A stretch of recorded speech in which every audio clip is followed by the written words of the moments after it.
So I grew up in a small town on the shores of Lake Erie in northern Ohio, a town called Port Clinton, Ohio. There were no very rich people and no very poor people in my town.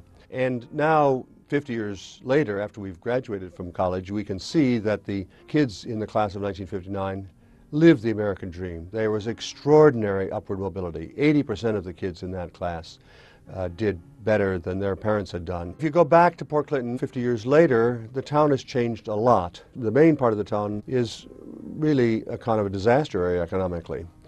But along the shore of Lake Erie has grown up, in effect, a gated community. The people who live in that area have wonderful mansions just a few hundred yards from tumble-down double-wides, and that growing gap between rich kids and poor kids in Port Clinton is now devastating the town. When I was growing up, when people talked about we've got to do things for our kids, by our kids, they meant all the kids in town. However, over the course of the last 30 or 40 years, the meaning of the term our kids has narrowed and narrowed and narrowed, so that now when people in Port Clinton or any place else around the United States, they talk about doing something for our kids, they mean my biological kids. Port Clinton, in this respect, captures the broader story of what's happening in America. The kids from the lower third of the American occupational or education structure are more and more socially isolated. They're less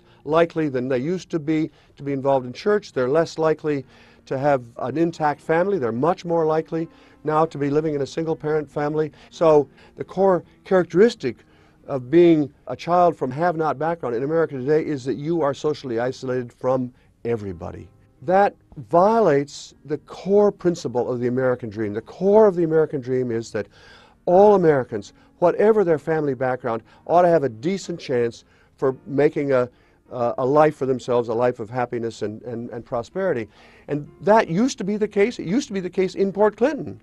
But it is no longer the case in Port Clinton, and it isn't the case around the United States as a whole.